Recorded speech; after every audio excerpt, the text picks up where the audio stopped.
Hey, Daniel. Hello, how are you? Doing well. Oh, I heard about it. You don't have a spot. Be up front.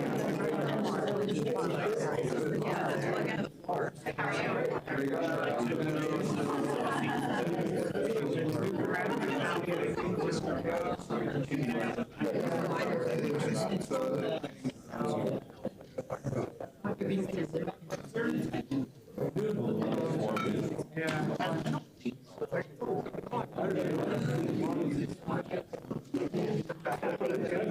I don't have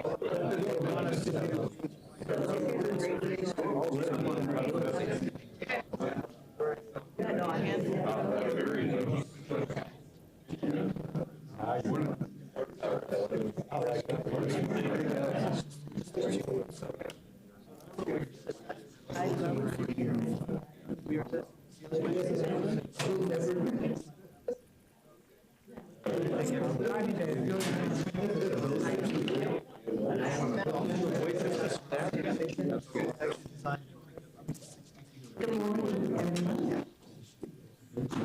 I think we're going to get started.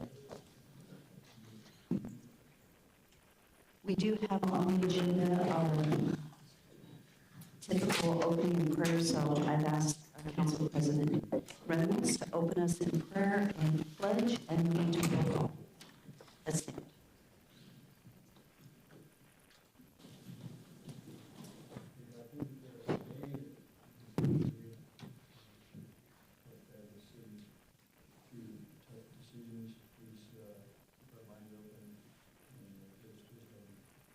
Listen to the things and learn as we go along. Thank you for this time of year and this season. Please bless and guide everyone. In Jesus' name we pray. I pledge allegiance to the flag of the United States of America and to the republic for which it stands, one nation under God, indivisible, with liberty and justice for all. I want to say I appreciate our council members being in person this morning, and Natalie is traveling and is online, and thank you for that diligence also. We have a lot to cover this morning. It's very important, a lot to cover, so we will get started with roll call. Rodriguez? Here. Miguel? Here. Mills? Here. Reynolds? Here. Haverhill? Here. Griffin? Here. Six President? Planning and zoning, Garner? Miller? Here. Dapper? Here. Turner? Here. Leo? Morgan? Here. Kirkman? Spellman? Copeland? Thank you. We do, as I said, we've got a ton on our agenda today, so I've asked Rodney. Rodney, you're on. Thank you so much. All right, I have 60 minutes, so we'll look at would you kind of give me a 5-minute warning? Thank you, appreciate it. Thank you, Mayor and Council. It's good to be with you, especially in these settings. I think we can be a little more open and just have some dialogue rather than the formal setting of a public hearing. So I've got several people who are going to help me in this presentation. Preston Rutter, our attorney, will be helping us through the legal parts of things. We coordinated on that, and then Daniel Backer is also going to be presenting. And then we've also got several others in the room who can answer questions if you need to. But this is kind of a refresher for those who have been here for a while. I hope to just cover some things that it just provides some clarification for those who have been here. For those who are new to the process, this is also to learn from this. Anyone who is a new, I'm sorry, I was hoping we would have Councilwoman-elect Debbie Skog here. So we will, and Mayor-elect Rick Hogan, so we'll forward this on to to them and make sure that they see it. And a lot of the material is kind of helpful for them. So, all right, with that, we'll start into this. Planning and zoning first. So this slide just shows our future land use map versus zoning map. The comprehensive plan is required by state code, Local Land Use Planning Act, and that's what we refer to as LUPA, and we try to update it every 5 years. It covers existing conditions of the city and develops a vision for what the community wants to become 20 to 25 years from now. That can be challenging if we're limited on a number of years of area, and so we got to remember that this is us looking clear into the future, 20 to 25 years from now. We're currently in an update to 2050, and so that's critical to know, 25 to 25 years. It covers the spectrum of city services and issues and establishes goals for achieving the stated vision. One of the most critical parts of the plan is the future land use map. This is a map that establishes broader land use categories for development or redevelopment of the city and areas surrounding the city. State code requires that any annexation or zoning be in line with the future land use map and the plan. So that's narrative and the map you see on the screen. The zoning map provides an entitlement for how the property to be used at time of annexation or rezoning. So once they get that zoning map, that's really where entitlement occurs. They've gone through the process already. They've established some entitlements that they know now what they can do with that property. And so that's why it's so critical when we talk in public hearings about annexations and zonings. That's your first chance, it's the best chance to determine what can be done on that property. Because after that, they now have entitlements on the property. There are some limitations to that, including the conditional use permits, planning process, that kind of thing. But really, this is your best opportunity. Let's see. The land use zones must fall under the category of the future land use map designation for the property. If a zone is approved that is not consistent with the future land use map or plan, that action is called spot zoning. So we hear that a lot in the community. Hey, this is spot zoning. It doesn't match exactly what I have here. And so it's something else is going in next to it. That is not the definition of spot zoning. Just because it's different doesn't mean it's spot zoning. Spot zoning is truly a legal term where you are zoning something that's not consistent with the comprehensive plan. The comprehensive plan is intended to provide that compatibility between different uses, densities, those things. That's what the future land use map is for. Yes? Land use map is a guideline, but it's not a concrete guideline. That's correct. That's why you're going to have some zoning changes that are going to be different from future land use map. Mayor and Councilman Wills, this is a tightrope walk a little bit because the comprehensive plan is intended to be guidance, as you said, but the future land use map has typically been seen by courts and by cities and the state as something more concrete in the document. So you do need to make your reasoning justify how it complies with the comprehensive plan. It's more strict than the rest of the plan. So I would say that we try to err on the side of kind of strict adherence to the comprehensive plan and future land use map. And what we've done, though, to make it more of a living document so that it can be stretched, we allow a stretch of the designation one parcel deep in either direction. So that it's not concrete as, it's not here's the order, you cannot do anything besides that. It allows a little bit of flexibility, and that, frankly, that gets used quite a bit. Future land use map gets stretched in order to get a zone that normally wouldn't be allowed on that residential. Is that clear to everybody? I think that's a really important point. And that answer your question? That I'm just still reflecting Monday night whether we have industrial in the future land use map on Iowa. Yeah. For that land south of the drain, and that's, I'm just trying to see Yeah. consistency in what we're doing. Yeah, thank you for that. I think this is a great opportunity to talk about that for just a second. The future land use map, typically we don't do future land use map changes all that often.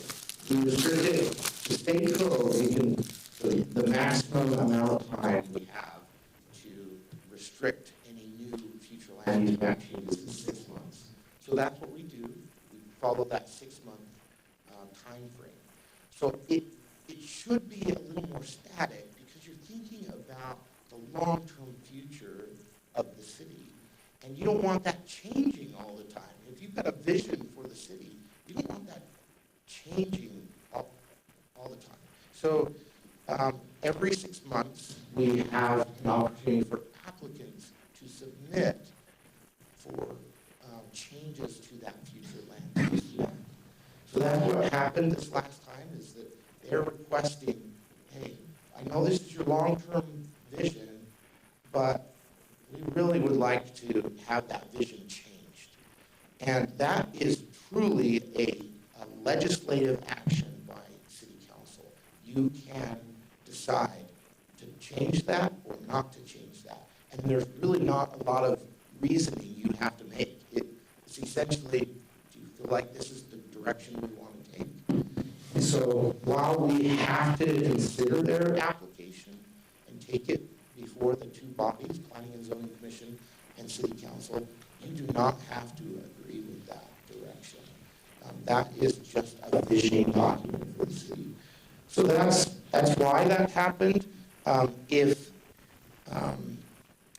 the city comes before you and requests a comprehensive plan change, it's the same thing. You have flexibility to decide to do that or not to do that. So that was the situation there.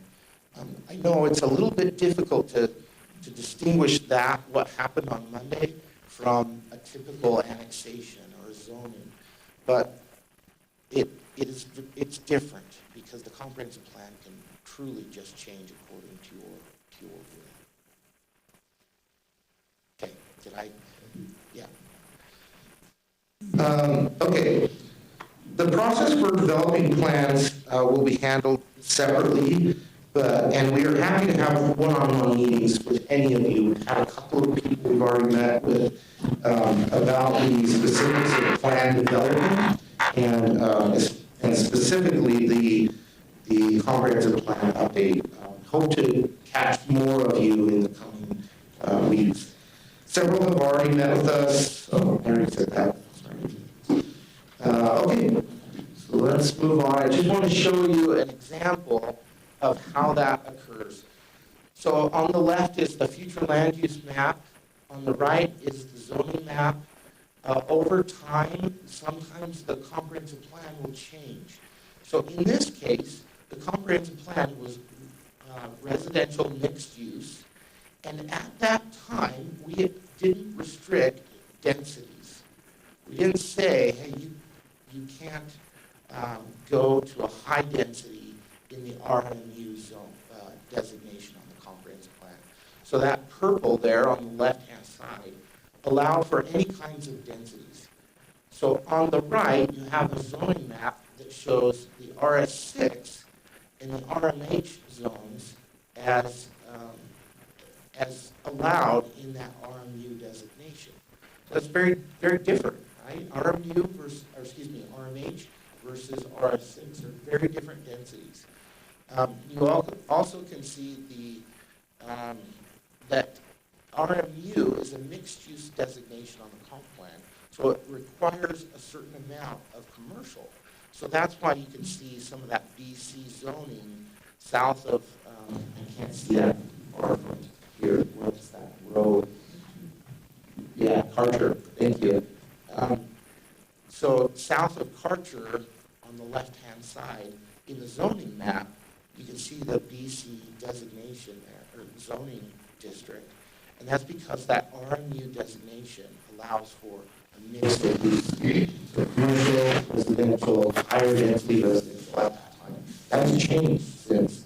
So now we only allow the medium density densities in the RMU designation on the comp plan. So just quickly, you can see that the designation medium density residential translated to zoning of RS6 in that location. Commercial to a BC zone matches exactly as I described RMU to 3 different zones, RMH, RS6, and BC. So just a kind of quick exercise, this is not in the city, this is in the county. But if they were to come into the city and want annexation, what would you say the designation they could get is? Just a little exercise here. What's the kinds of, what is the land use type that you could put there? Yeah, so commercial, could you do anything else? Nope. You could not do industrial either. Because the RMH, even though it's across the street, it is a zone. So a zone can't be stretched. Only the designation on the future land use map can be stretched. So you've got an RMU designation to the south. You could stretch that up there and have medium density residential and a little bit of commercial. But you're kind of already in that boat.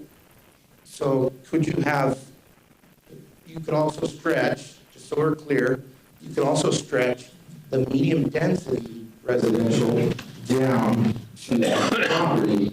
So that you're looking at that red right there, and you could stretch the purple up, or you could stretch the orange down. Clear? So then the zoning would follow that designation. You can't stretch the zone. Okay. So I've talked about this a lot before, but I'm going to hit it again because I think it's difficult for staff. This part is difficult. As approved in the city code, council has given staff some very limited authority to approve or deny based on criteria in the code. It's not subjective as much as possible. It's, hey, does it meet these criteria, period. Such as like a variance for fence height due to a property topography having issues or sloping away from the house. But most of what staff does is provide you information, encourage best practices, and help the public through the development process. So for the commission and council, they make decisions or recommendations for applications and for adoption of planning documents.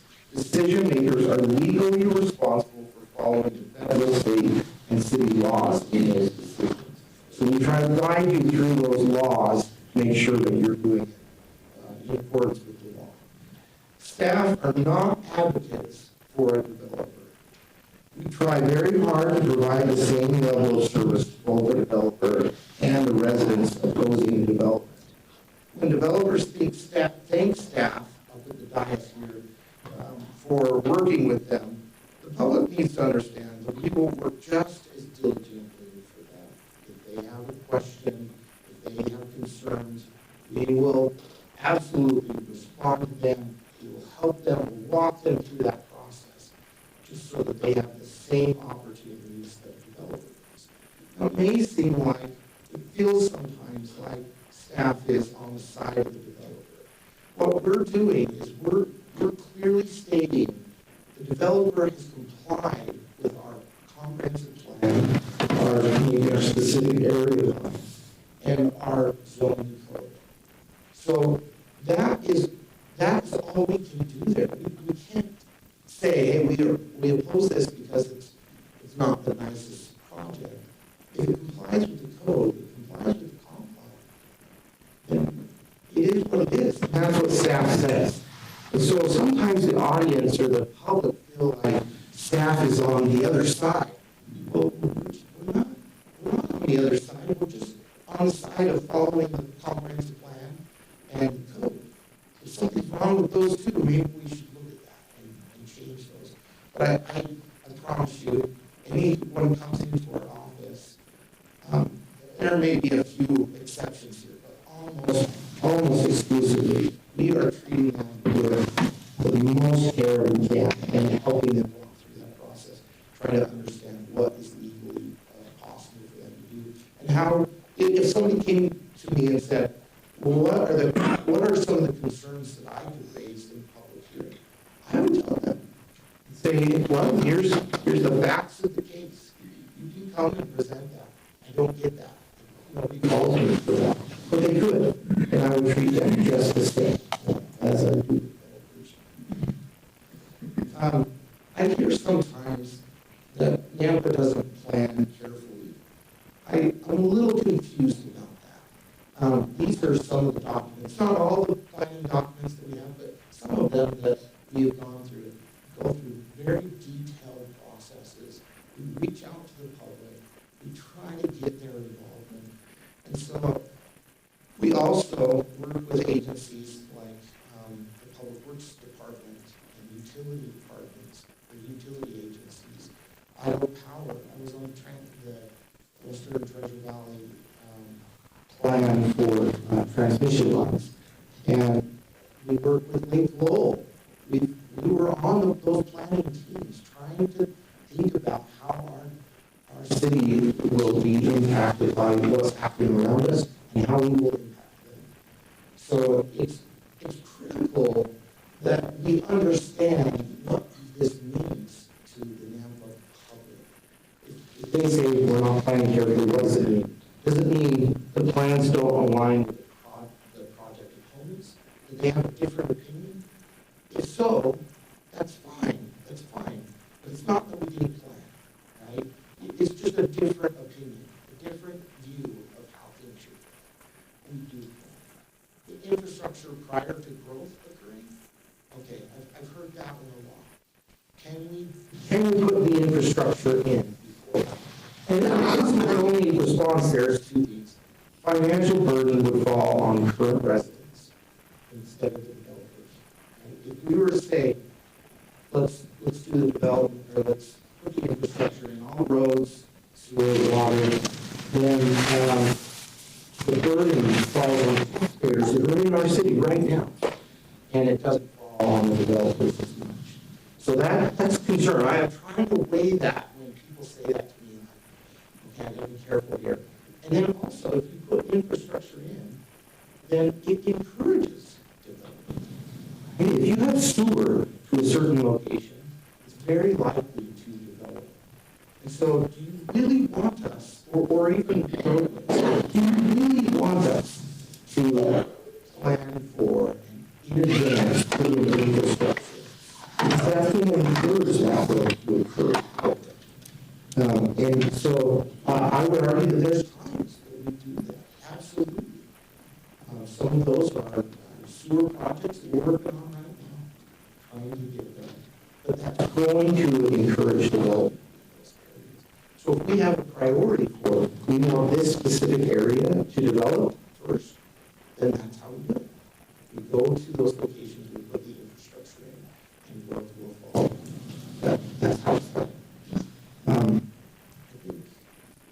Preston, I think sometimes you said, I can't remember who said it, but I think it was you, that said sewer is key. Sewer is the one that kind of drives everything because it's expensive to run those sewer lines. So if we want to put those sewer lines in, it's going to influence what happens in the future. Any thoughts on this? This is one I struggle with because I hear it a lot. NAMPA's reactive. Rodney, I think what took place the last 5, 7 years in putting together the industrial areas on the north side speaks well to putting infrastructure in and prepping that area to then receive the buildings and so forth. I think it's been really a high point. Beginning with ribbon cuttings and going and seeing tenants move into those spec buildings. When you think about a lot of those tilt-ups were built on speculation and finding tenants, and we could be able to go to a meeting at one of those and see how, a merged company has occupied a great deal of that space and relocated their businesses from different parts of the states to Nampa and formed a group. I thought that was really unique and spoke well of what was put together in the last 5, 7 years. And that was a strategic decision, right? The city chose to do that. We went in advance, annexed the properties. We actually coordinated with all the property owners to say, here, we're going to do this. We're going to run the infrastructure down to make this happen. It was a very strategic decision. And I need to see the fruit of that. Some of the consequences are there too, but that was strategic. I saw several hands at Councilman Griffin. Hand was directed towards that side of the room, just let them know that we're using the overhead mics rather than these two. I also think when people have a hard time with Nampa doesn't plan carefully, they don't understand that Nampa doesn't pick what properties come into the city. Yeah. Landlords have to apply, and it's not a systematic thing. It's, I don't want to come in now, and there might be properties that get skipped over because those owners don't want to, right? So it doesn't look planned out because you can't force people to do it. Thank you for that. Really well stated. Keep going. Actually, I'm going to invite Preston up here. Is that a? Yes, it is. Okay. So I know it's been discussed previously about forced annexation for the enclave properties. While I might not be a supporter of that exactly, is there a way that we can create an ordinance or a statute to plan accordingly that once a property sells and turns hands, it's then annexed into the city? I don't know of one unless they are coming to us for something. I look to our attorney for that answer too. Maybe you can elaborate a little more on the scenario we're thinking about. When a homeowner sells their home, at the sale, it's then converted to annexed into the city. Rather than passing on enclave on enclave on enclave forever, because I think most of us could argue that they are using some of Nampa services in one form or fashion, that we say, current residents, we understand that you were grandfathered in. We need to let the community of realtors and developers know, don't promote it as if it's outside city limits any longer, because at the sale, that'll be annexed into the city of Nampa if it's within city limits. Yeah, I'll just address that really quick. Idaho legislature has already dictated this. There's two ways you can have property annexed in. One is a voluntary annexation, which you typically see. And there is authority for jurisdictions like cities to compel annexation. There's not a great appetite for that. I think there's a lot of political reasons for that. But those are the two methods. We wouldn't have the ability in an ordinance to say, cast this blanket and say, all right, everybody's on notice. Next time you sell your property, now it's coming in the city. That's not authorized by state statute. So you got to stay within those lanes that have been given to us. So with that being said, we would have to go to each individual property and say we're forcing annexation. Ideally, yeah. If we really want to look closely, there might be a way to do a kind of one application. We're asking everybody to compound you in one fell swoop. But typically, you'd see it one at a time, parcel by parcel. Thank you.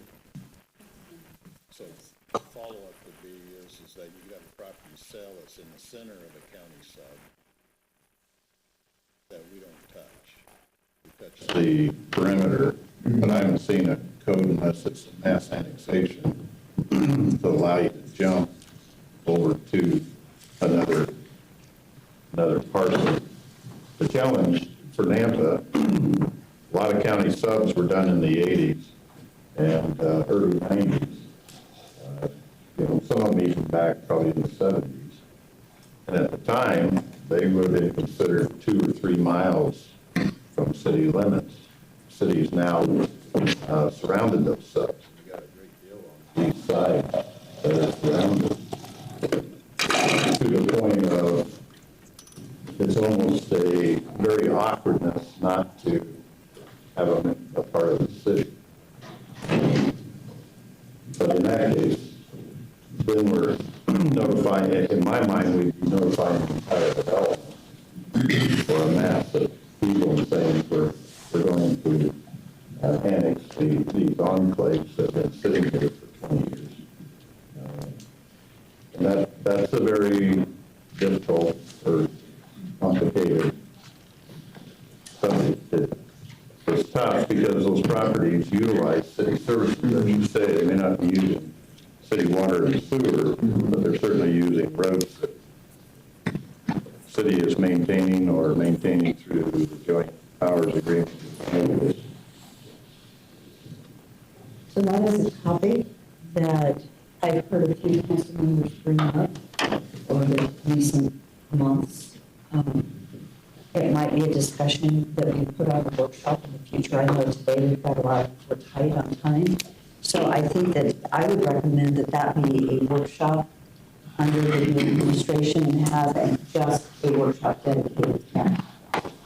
It's a really good process. We have to create a plan to advance those. So it's a significant process we go through. You guys could start the research to be ready for something maybe in mid to late spring to have a discussion.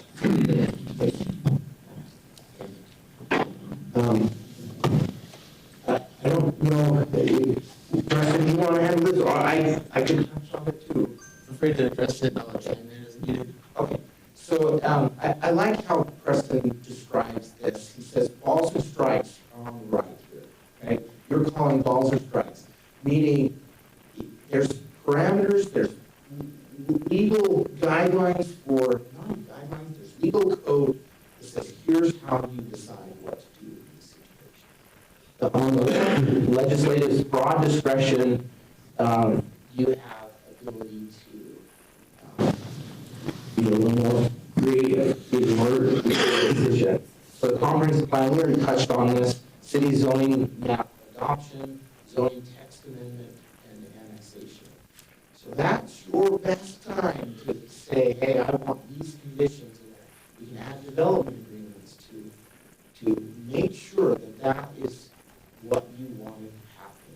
But once you move over to quasi-judicial, I like how Preston described it. You put on your robes, the judge's roles, and you're saying, okay, that's against the code, or that's following the code. It's a little more stringent, and there's legal concerns if you don't do that on that right side. There's less legal concerns on the left side, meaning that there's less likelihood of legal action against the city. On the left side, more on the right side. So we're not all. Yeah, Rodney, if I could chime in, from Monday night, there was questions about when you do a comprehensive plan amendment, what authority do you have to place conditions on that? And we're running up now against master plan communities that are not turning in preliminary plats, they're just looking at a broader development. What type of authority does the council have? I think that would be a good workshop discussion as well, so that we could fully understand that. I think that's important. Yeah, because it's one thing to say, here's our master plan, but then once you've got the zoning and your annex, and you come back in with the plat, next thing, the plat doesn't necessarily meet the spirit of what took place 6, 12 months prior. And it would be better to start seeing, either we ask for the plats or we've got to place conditions on what the plat's going to look like. And it's not the for what P&Z is supposed to be doing, but at that point, the plat's just coming back to planning and zoning and may not be familiar with what was the intent of the master community that was put before council and annex.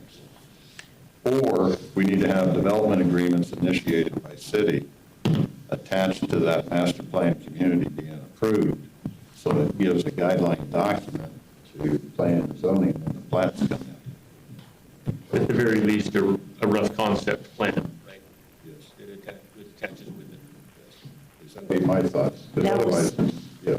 Excellent comment, and I appreciate you commenting. My question would be, are we doing that today when someone comes in, because that plat just goes to planning and zoning, and you guys weren't at the city council meeting, right, to hear? So staff, are you bringing all of that information forward to planning and zoning so they understand what you're saying? Is that part of what you're going over in the planning and A zoning? definitive, absolutely. Okay, thank you. Yes, we look at what happened at annexation, what the development agreement was, what were the conditions placed on them, and we provide that in the packet. Could we require a master plan community that we get a preliminary plat and then hold them to that preliminary plat to a certain extent, like Rodney said before, they can come in, they can have a little bit of leeway, but not much.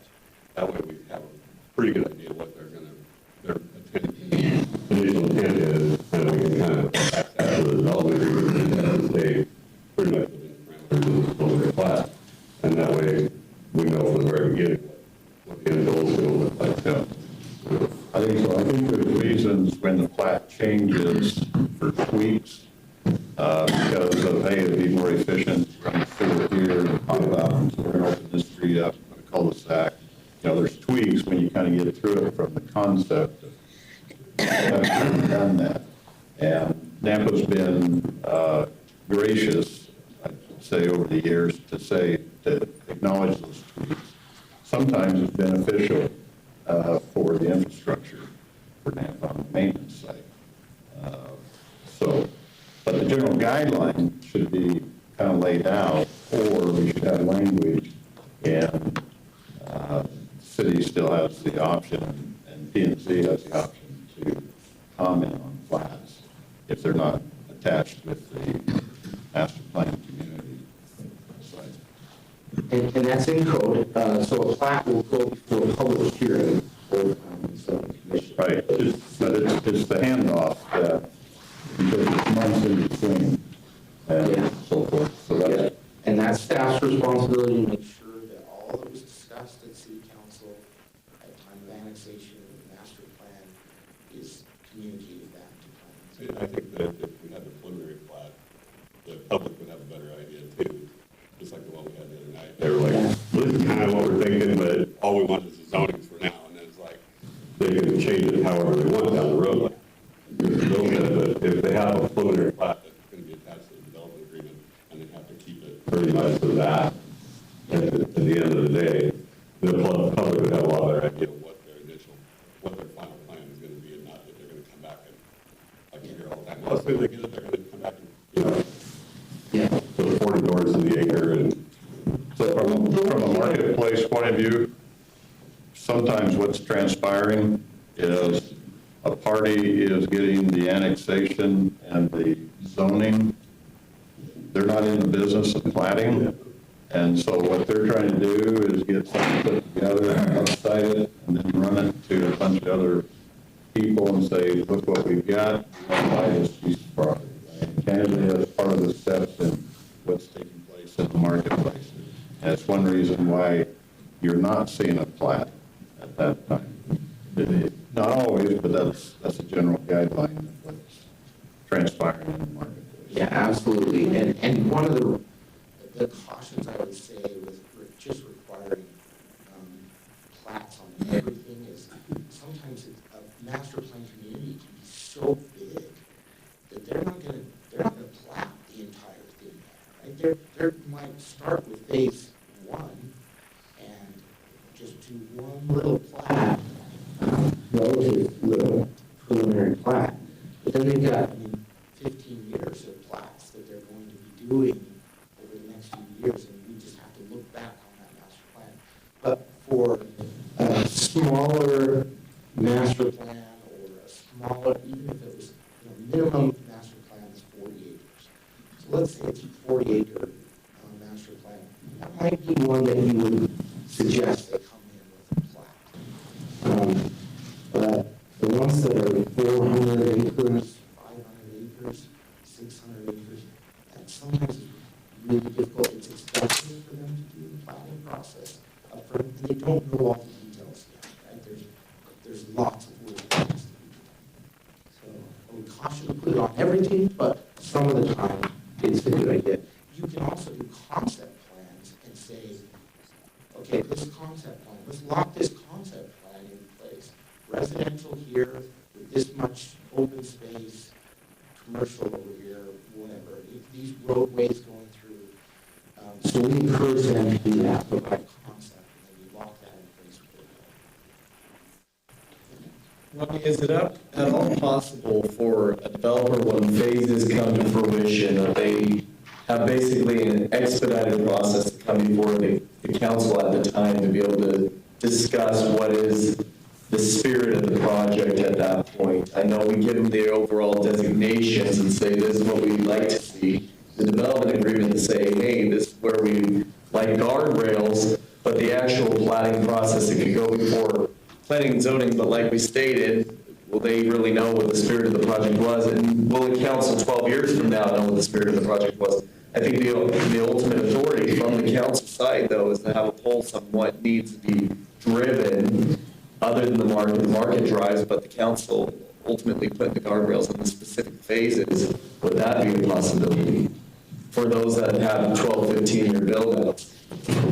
Yeah, I think you could do, if there was that concern, you could require it as part of a condition you place on the annexation and the master plan.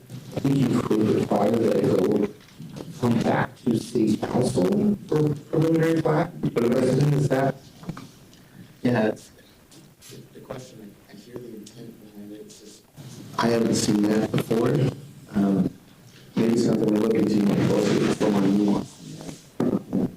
And it necessarily wouldn't have to be, there would be an application process of be coming back to planning and zoning and saying, we're planning for our next phase within the next 2 years, when can we come before council for this specific plat, for this specific phase. And maybe that's excessive. I don't think it's necessary for a 40-acre project, but we just approved 450 some odd acres last Monday. When that's full build out, I'm going to be long gone. Randy's going to be gone. Who knows who else will be gone at that point? The ultimate spirit of the project might change with new council. So, I guess the direction I would say for that is, there's probably lots of different directions you can take, but one of the main directions that I would suggest you do is be precise in your language about conditions you want to place on that. When you approve those master plans, if you're not comfortable with what they presented, hey, we like the project, we want it to be approved, but we really need a little more detail in this way. Can you come back with a plan that shows that? And then you put that as part of your motion. Hey, this plan needs to be followed. This phasing plan needs to be followed. If you want details, you have to put it in the motion. So, my direction. yeah, you brought some really good points here. Something that we know, prior to this, I wasn't a developer representing applicants, presenting for all sorts of cities, counties across the state.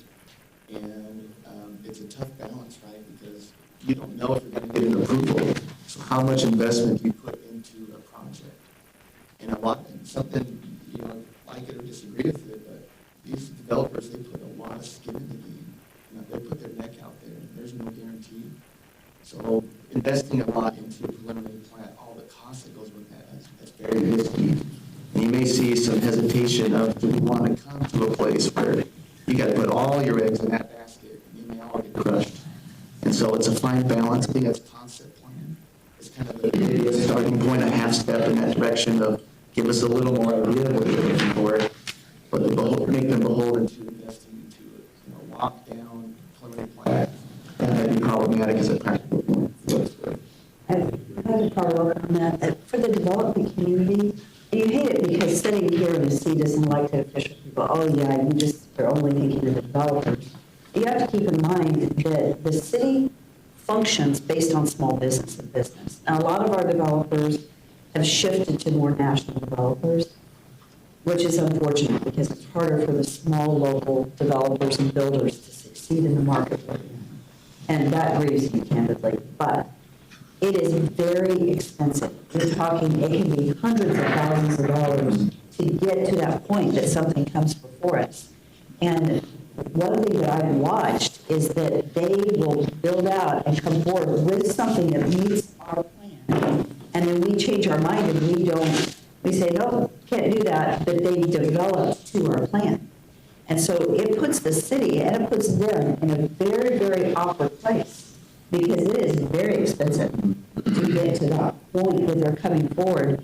And then as this body, my recommendation is we've got to follow our plan. If we didn't get it right on the plan, then we need to change our plan. And sometimes I think I've seen quite a bit of that and then we try to, do their job for them because maybe we don't quite like it or we get into too much detail. It's a very interesting and awkward place that we get into. Just a comment. So one other quick thing on the marketplace side of the real estate side is when the master plan communities are approved and they're there, and they take 5, 10, 15 years to develop out, physically get improved. The difficulty for the consumer who goes into a community and buys a home, it's on the market, existing home, been there 5 years, they buy that home, and one of their buying considerations is, gee, look at the field behind us, we're not going to have anything behind us. And unknown to them, that ground is part of the master plan community, and there's going to be RS4 homes sitting behind them one day. And I'm not sure any solution, but it's a reality of why some people come in and give their 3-minute comment, or they're frustrated because they think they bought a piece of ground that has a view of the mountains or a view of something. And the reality is that piece of ground has already been zoned and annexed under a master plan that's still waiting to be built out. So just an issue in the marketplace. So I've spoken to several realtor groups over the last couple of years. I would encourage possibly Ron and you and Doug, whoever, Bree, to schedule appointments with our realtor groups. Because my communication to the groups I've spoken to has been, please do the homework and educate your buyers when they come in. Because a lot of buyers don't know. I've heard so many stories of people that came in and bought at USTIC. USTIC, I'm trying to think, and somebody moved in from out of state, bought their little acreage there, think it's country, but they didn't know USTIC's going to be white. This is going to be, it's a major thoroughfare, but they didn't know it. It's happening again and again, but I think that the greatest way to help is to educate our realtors so that they're telling their people, and so that would be something they need to do. So about 4 months ago, I think, I attended the Realtors Association and made that presentation. They were so accommodating and they gave me plenty of time. We had some tough conversations there, and it was really helpful. I think that they want to be helpful too. It's just they've got a lot on their plate as well. So I gave them a presentation. I also handed out our Citizens Guide to Planning and directed them to our website where we go over that exact topic.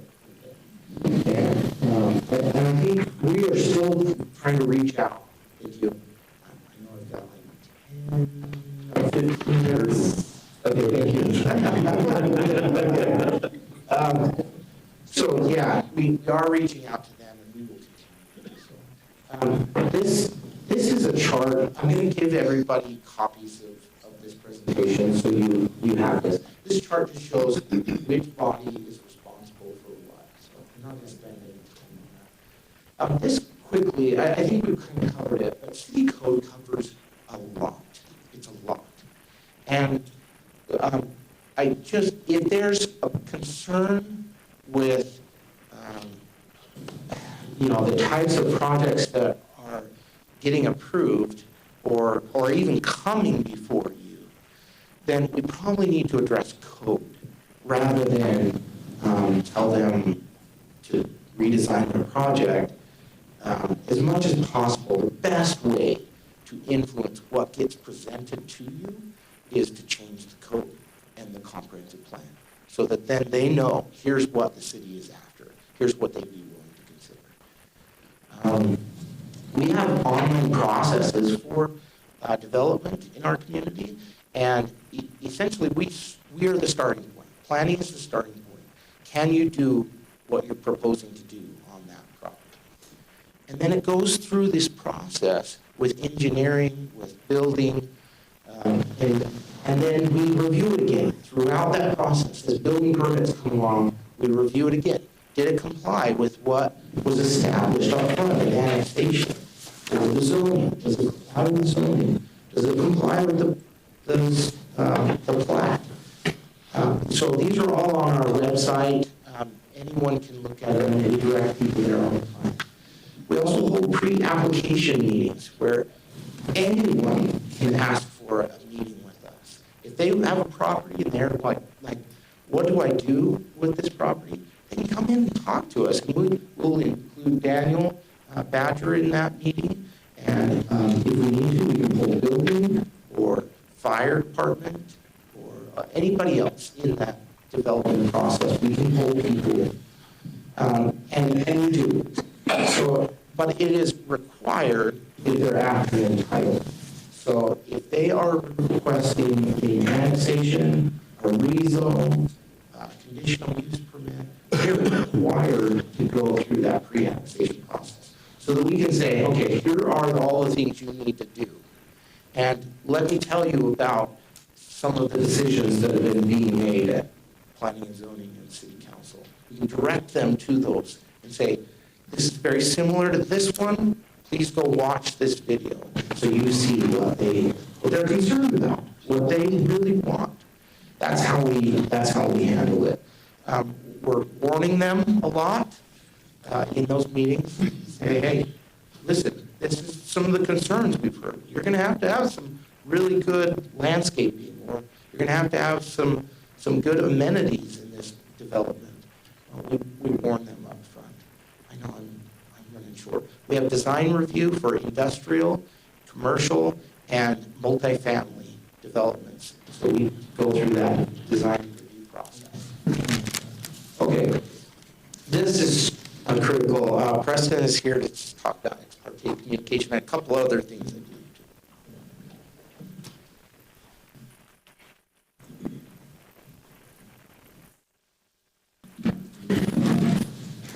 All right, in the interest of time, I will try to race through these, knowing that there will be a more in-depth training in January for the new council body.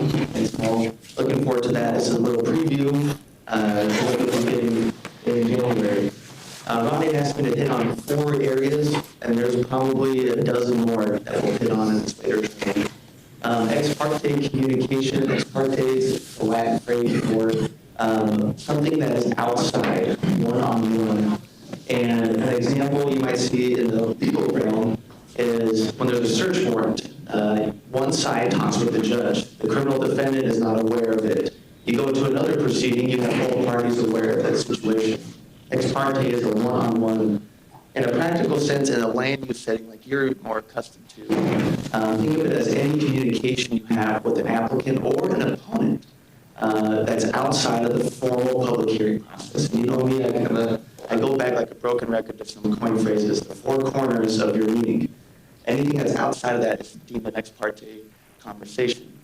So if it happens, all right, this is for those quasi judicial ones, when you put on those robes, so to speak, it has to be disclosed at a public meeting. Oftentimes they think, oh, it's totally disallowed. Not necessarily. But if it does happen, a phone call, a conversation, here this looks a little nefarious, right? It's a dungy room. If you go to the Stagecoach, it's a restaurant right by Boise. Do you know what I'm talking about? There is a corner there, and there will be a certain gentleman there with 2 arm candies on both sides, and that is where a lot of deals are made. There's a lot of ex parte communication that happens in this valley. That needs to be disclosed. So if it happens, we need to hear about it. And you need to tell who you talked with and the general nature of that, right? Because all decisions need to be brought into the 4 corners of that meeting. If it happened outside, you got to dump it into the meeting. You guys cool? All right, viewing the site. This one's always an interesting one. Case law talks about this. There's not these clear black and white rules. I think it's under that same concept. If you're making a decision, you need to make sure that those thoughts are all put into the record, the 4 corners of your meeting. So if you went and saw the site by yourself, investigated it, that needs to be brought into the 4 corners of the public record. So what happens if you're commuting and you happen to drive past it, right? You're not going to go to P&Z jail if you see it, right? You can't go like this and drive by. You don't need to do it like that. What we're getting at is for deliberate, intentional investigation that's above and beyond what's given to you in the application and the public testimony. So if there is a desire to view the property site, here's the best practice, and it gives us the best legal defense.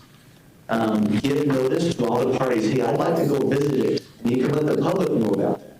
There's a 1980 Supreme Court case where a county commissioner went and saw the site.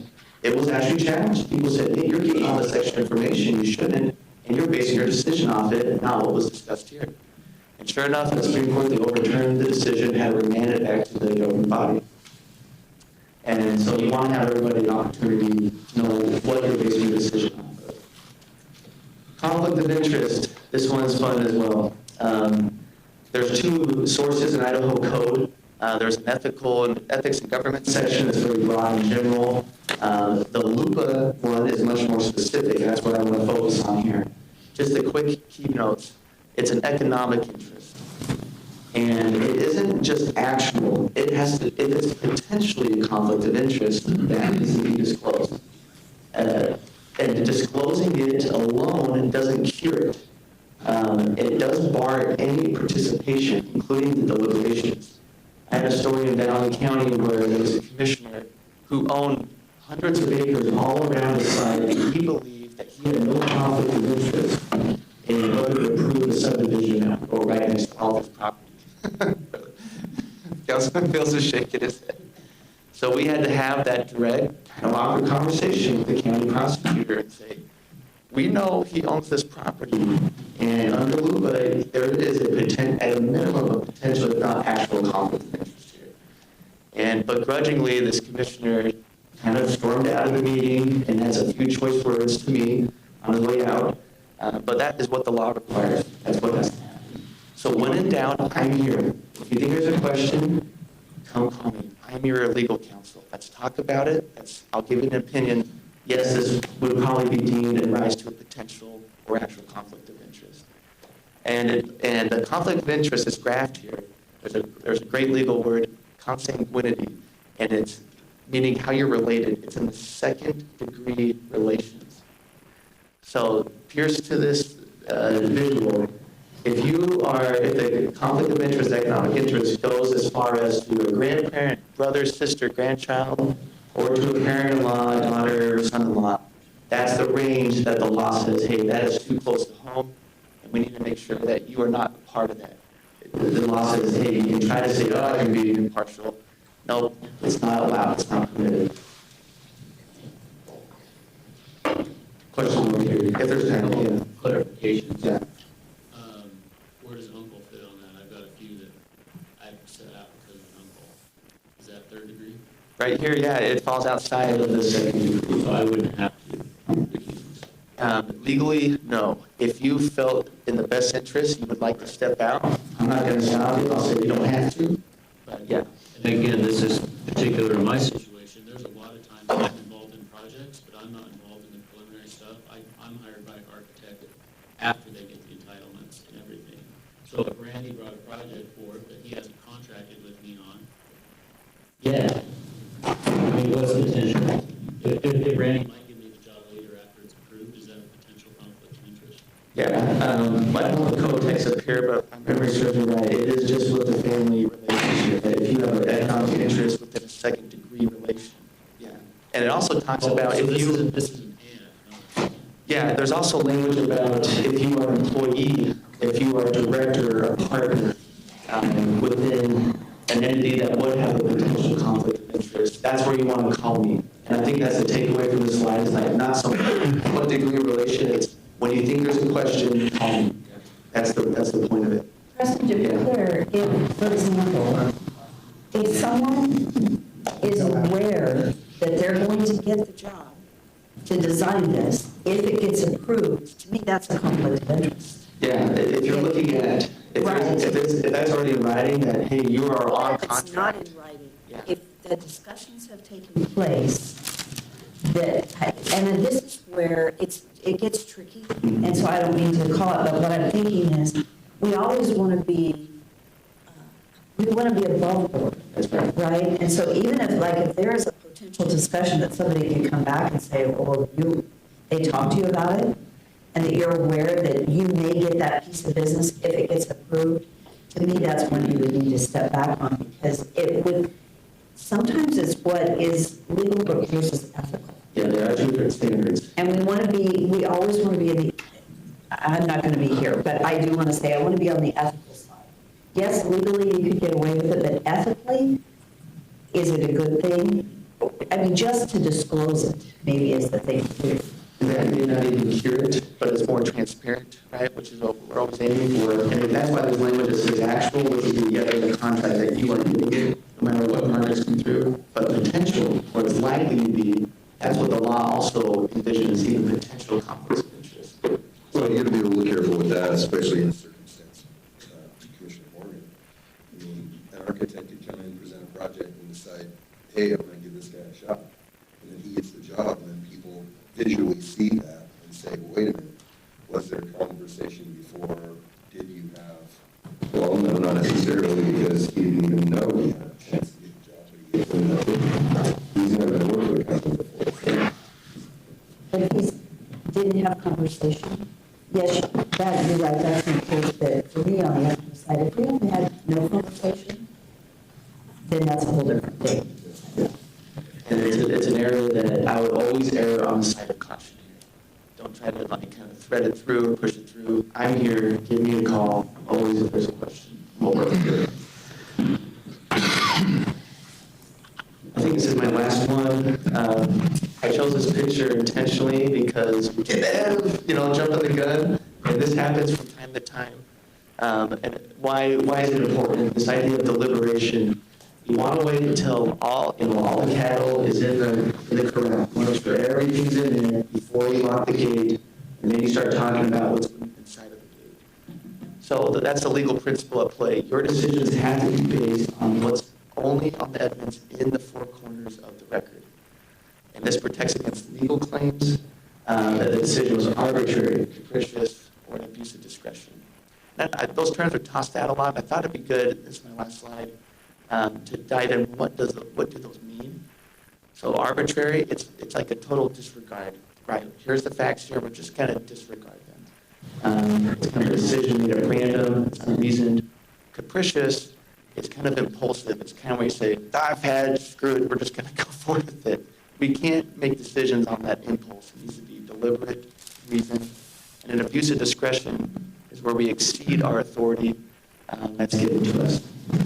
So, Rodney, those are the four that I want to hit on this time. Just a quick question then. Who makes the determination of what is arbitrary, capricious, or an abuse of discretion? Who's the one that would be the enforcement, or basically the one that's tracking that type of behavior? Yeah, that's obviously going to be in a court, right? A decision is brought up. So is this as a, like, individual involvement or as a council or a commission?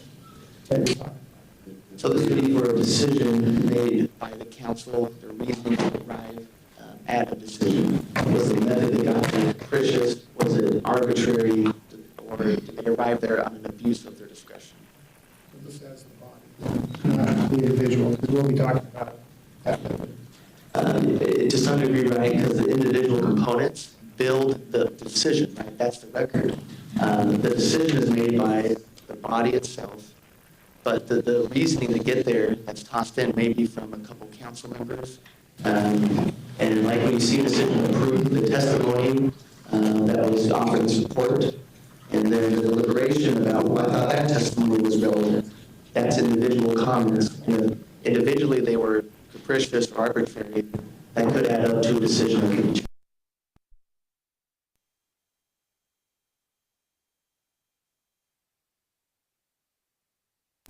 Question back that brings the question.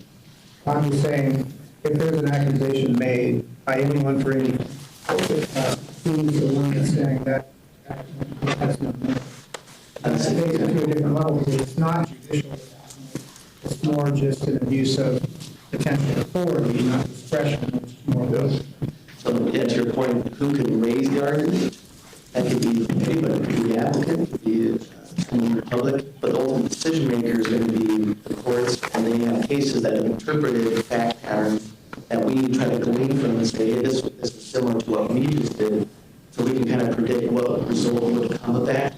And so that's why we're at all times trying to keep it clean, keep it above board in our deliberation, and then the ultimate decision itself. So sometimes you'll see us sweat bullets, and I'll give you a little insider baseball. It's usually on variances, where we're listening to it, and it's like, this is going to be really hard to defend. And we've seen that in other settings too, so we do our best to try to guide you along those. And we'll say, give us a little more in here to go. So, I know, Rod, you can step up, but we are totally out of time. I will say that the January workshop, Preston, the January workshop is legal, correct? Yeah, it'll be far more in depth. And I think you may have the entire time. Yeah. And if planning and zoning wants to attend or listen later, you're welcome. It will be focused on council, but I'm sure there are things that you might glean from that meeting. And so the January workshop, again, is all about the legal around these seats. So that's the plan. Thank you. That was really excellent, and an excellent discussion. So thank you for being here. We are pretty much done. I had a couple of slides just highlighting how building is involved in this, but I think we've talked about it. So we still review those permits that come afterwards. We also had several slides on engineering. I'm going to hand those are being passed around right now. You can look at those slides. But just know that we do have standards for traffic impact studies. We hear that a lot in public hearings. Those are kind of outlined in these slides, when those would be required, what we would look at, and who's responsible for the EIS. And then just so you know, engineering reviews all of the applications that you see as well for compliance with their standards. And that is it. Thank you so much for great discussion.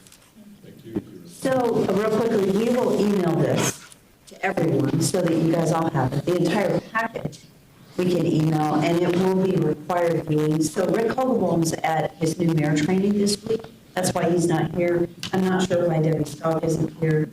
But I'm going to reach out to him and say, this is, and they know, but this is required. This is critically important information. It will be required for incoming people, and Rick just could not be here today. I want to say real quickly, thank you to Planning and Zoning. As a volunteer position, the work that you do is so critical to the city. Thank you. Really appreciate your work. I think that we have a great team here. And I just so appreciate the work that you guys do. And you've shown up for so many early morning meetings, and you really desire to be making good decisions on behalf of our community. I just want to say thank you for your work. We will really appreciate it. Thank you. Very much. Well, we need to know if you want to say that.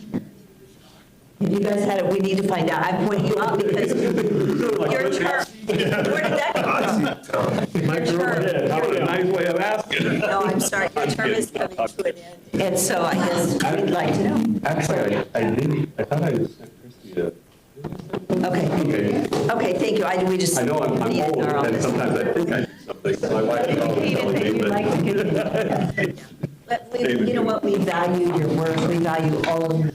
Thank you so much for the work that you guys do. You're welcome to stay for this next section or not, it's up to you. So we're going to move forward, and this next, I have a question. We had a discussion, this is national, one, two on the agenda, and it was to authorize the mayor to sign a resolution adopting the bylaws for the governance of the city council. We had a long discussion at the meeting the other night. Are we ready to take action on this item? What I sent in the packet was based off the conversation that we had in discussion. We made those tweaks. And I didn't get any other questions since Monday. And so if there's any questions now you want to bring up, this would be the time. And I will say we don't have much time. So I make a motion that we approve. Second. it's been moved and seconded that we approve the signing of the resolution adopting the bylaws. Any discussion? Mayor, I believe this should be continued to January 5th. I think we haven't gotten all stakeholders that this will affect. This only affects a majority of us, but I think Debbie Skog deserves some time to speak about it, as well as Rick Hogwell on the record, rather than ex parte communication. So that would be my opinion. I would concur with that decision. With that, I'm going to call for the vote, and then we can move from there. So roll call? Or not roll call, but vote. Rodriguez? No. Jingula? Looks like she's offline. Bills? Yes. Reynolds? Yes. Haverhill? No. Griffin? No. Motion fails. Mayor, I move to continue this to January 5th. Second. It's been moved and seconded. Roll call. Rodriguez? Yes. Jingula? I'm sorry, Bills? Yes. Reynolds? Yes. Haverhill? Yes. Griffin? Yes. Motion carries. Okay, so we discussed them. Perfect. Okay, we're going to move on to what we're on the agenda, and this is the discussion. And Tom, as you know, guys, we are going to run over on time. So, A little bit, go ahead. excuse me, Mayor, clarification then. So we're talking about discussion on the 5th, but that's after the change. Funny guy and after the change is what you're asking. Is that correct? I just want to make sure It'll be on the agenda after the transition for you guys. It'll be put down as an action item, that way you can vote on it that night. You'll also be voting that night. Yes, on the resolution. Everybody here's our recycling. And that will be a part of the packet once again. So. Appreciate it.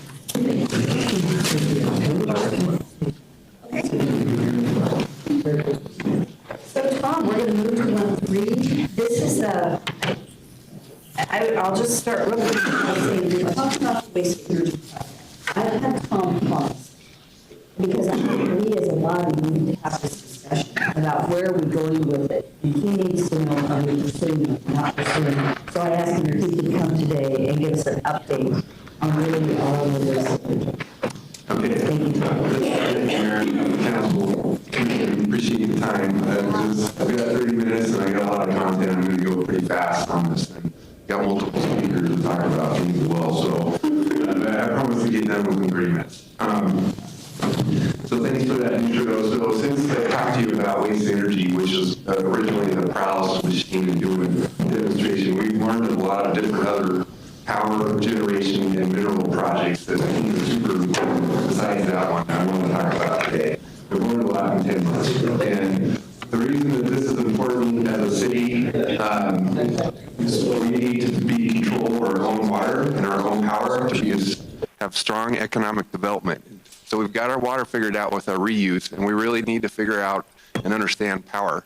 Idaho does not have enough power. We actually import power. We have to bring it in from other states. So if we can figure out ways that we can generate power with our own city, that's super good for our economy. And then if we've got developers that are coming in and have high-paying jobs that consume a lot of power, we can use some of these technologies that I'm going require them to power their own facility, that's a good thing for us. If we're smart about power and we know what we're asking for, it's a good thing. So I'm gonna have Robin come up here in a minute and talk to him about what he's seen on that field. So that's kind of why I'm here. There's multiple reasons, but a lot of it is just understand power.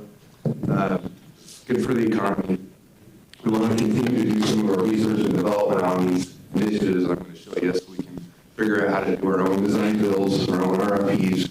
They'll save you some money, so we're not hiring consultants to figure this out for us. So real quick. Yes. Public Utilities Commission, are you taking consideration into their ability to overreach or involve themselves? Or? Yes, we would just, if we were going to generate our own power, we would just go through Idaho Power, and there's an agreement that would become with them. We don't have to, and then they would go to the Public Utility Commission on our behalf. Same thing with Intermountain Gas. If we were going to sell gas to the gas company, they would go to the commission on our behalf, and we'd be there as a partner. The reason I'm bringing it up is because there was a controversy a few weeks ago about the PUC and Idaho Power seeking a rate change for those who put in solar. And they were downgrading the payback on the solar. So you had people who invested in solar, and then a few years later or a few months later, however their timing was, they find out they're not going to get the payback they thought they were going to get. And the sales community was communicating. So I'm trying to think future forward. Yes, we think certain things are going to be great, but there's other players who, Idaho Power and the PUC, who have the ability to change that. So my role in this is to make sure that we're communicating this is not solar or wind. There's two things that have different ringtones from this. Is using biogas, biosolids. There's lots of other options with natural gas. You can generate power. So this is completely different subject. So I will work super hard to make sure that I separate this. My final comment is that Idaho Code is getting adjusted through the legislature to allow what we're wanting to do, and that we don't find ourselves be held to politics or the winds blowing. Yes. So we got some friends here that are introduced that are going to help me out with some of that too. So thank you. Yes. And the intention, is this just for city departments, or are we trying to create a public utility that we will then administer to our residents? I just need a little clarification. No, we're not looking to do a public utility. Other cities have done that. Idaho Falls has their own power company, but that's not what we're looking at. Thank you. Mm-hmm. Okay, so here we go. So this is I'm going to pass this around. You can look at this. If you want to do a deep dive into energy, everything energy, you can pull that up online and read it. So the Office of Idaho Energy and Minerals, the governor's office, has put together a conference just a couple of weeks ago. And there's 3 Western governors, Utah, Idaho, and Wyoming, signed a proclamation to try to bring in more power into Idaho. And so we as a city, we can help with that and be on the coattails of that initiative and try to find new ways to bring power. So I got a quote from Governor Cox there in Utah, and then here's one from our governor in Idaho. So one of the things that came out of the conference is that we expect to see 40 years of energy demand growth in the next 5 years. So it's just a tremendous amount of power being consumed and coming. So that's, like I said, we need to understand it and be ready for this.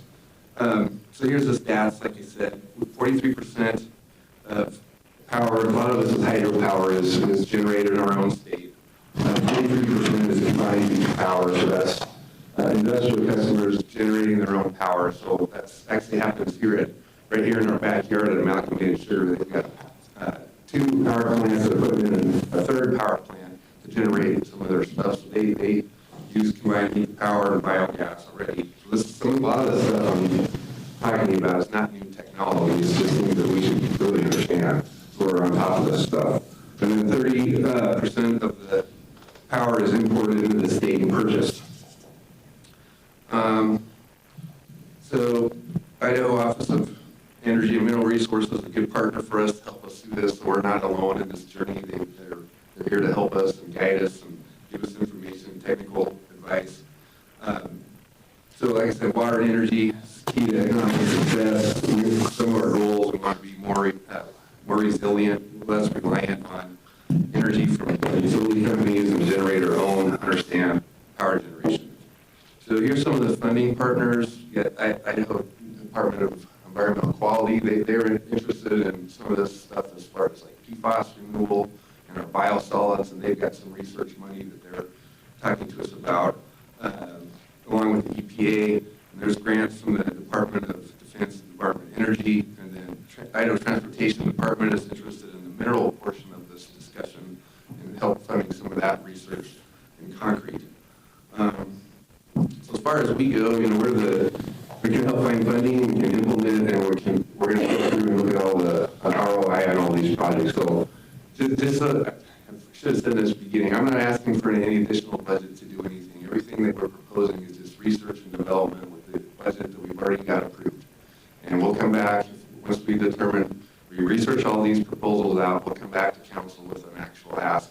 And all these energy projects can get 100% financing. We've found several different lenders that can lend these funds to us. So we're not asking for any rate increases. We're not asking for anything in the budget. We're just asking for us to continue this research. Okay, Robin. You want to come up, Robin and Christy?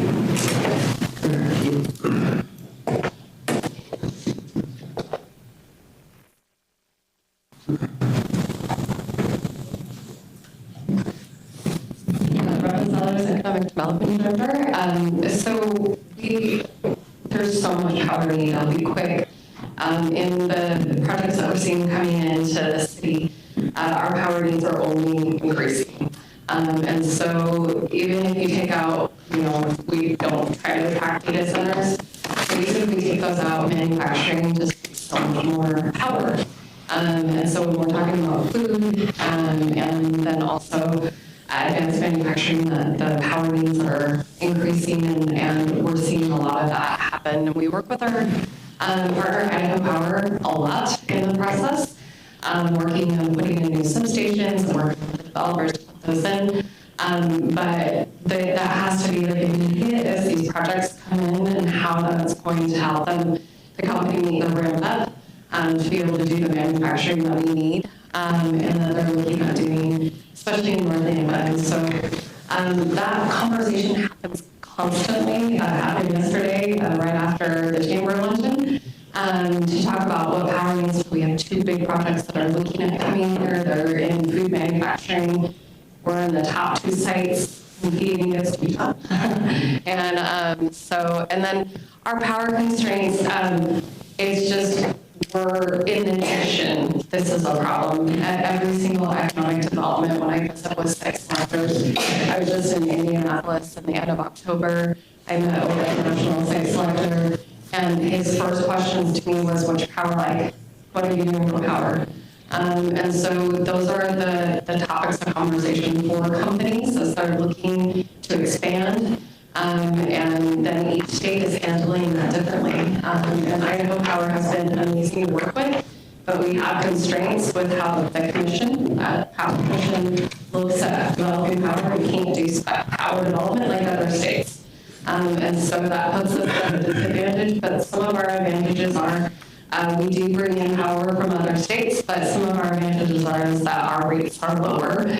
And so we are looking at ways to diversify how we're getting our power into this area, and what we're doing with solar and on many other power generation methods. So at a really 50,000 foot level, I guess the highlights are we are only seeing more and more need for power, and that will continue. And so being creative in how we can do it at the city level is extremely helpful. It makes us a lot more competitive. Companies trying to come to Canada. So quick question, clarification. Yep. Do others in the state of Idaho, does our Idaho code allow for others to generate power, or is it subject to Idaho Power and maybe whoever's up on the north side? Yeah, we're subject to Idaho Power. So consequently, when Idaho Power takes, they took their coal-fired plants offline. That really changed the landscape as far as their ability to produce. Yep. And then in Idaho code, that constrains us from doing, so the projects you're talking about, are those considered cogeneration of some sort? And Idaho Power has to approve those.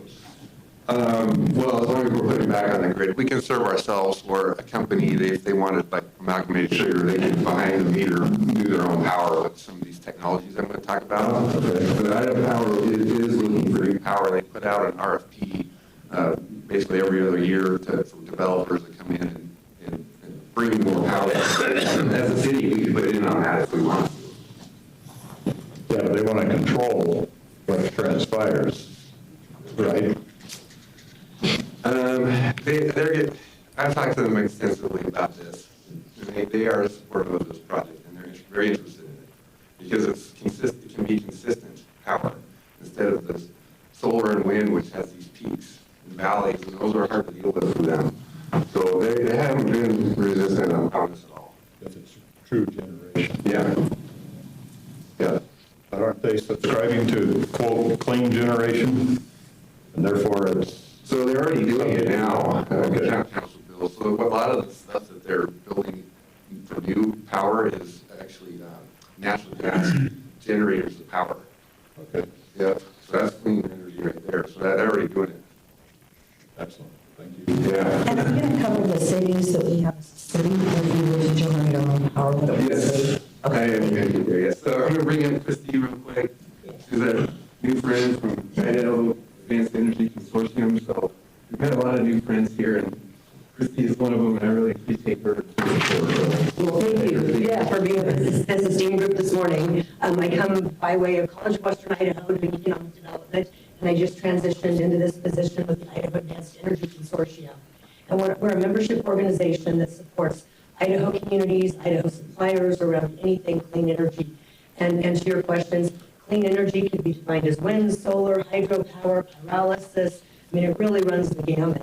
And it really is for your city to decide what you want to do and what kind of energy independence that you think that you can lean into, given, what's palatable for your community, your land, and you're only as good sometimes as your public works directors that are bringing these kinds of projects to you. I will tell you that you're one of the more innovative cities I've seen related to the projects that Tom's been bringing in. Specifically, our role and connection back to NAMPA is we helped Tom get connected to the Idaho National Lab. They actually have expertise in pyrolysis. They have 2 experts on site that actually help manufacture and build and R&D those machines. And so we're here when your city decides to lean in, approve the projects that, Tom and CityWorks are looking at. Do you have another expert in the state of the nation that you can benchmark against or talk to? So you're not always leaning in and relying on the vendors, because that can be a scary proposition sometimes also. Are they going to be here tomorrow? And so I'm just here to let you know that Idaho Advanced Energy Consortium is here to support you. And if there are, there are things happening at the State House legislatively that are maybe better for you or counterintuitive to what you're trying to get done as a city, our organization is also here to help. We're very connected with the Office of Mineral and Energy, Governor Little, and all the state energy focus. I'm also always looking for funding, and so these meetings help, so I can also look across the national landscape and statewide if there's something to help a city like yours. I will tell you right now, my #1 phone call is small modular nuclear reactors from cities in Idaho and saying, what do we need to do if our city or our municipality were interested in an SMR, what is that process? And we actually have some feasibility study we just completed with the Chauvin tribe on what it would look like to put a SMR on Chauvin on land. And then what we're going to do is we're going to parse that out, and we're going to try to find some funding for cities like yourselves. If that is an area of interest that you want to lean into, we can start funding some of those conversations and being ready now. So that's my plug for everything Tom's doing and also all the great things you're doing here in the city. I'm going to leave you with one of my annual reports and then also a handout about the nuclear corridor that exists between Idaho and Wyoming and 5 projects that we're trying to get funded through the feds right now. And if you're ready to invite me back in a smaller group to have these conversations, Tom knows how to get a hold of me. So thank you. Thank you, Christine. I appreciate your support.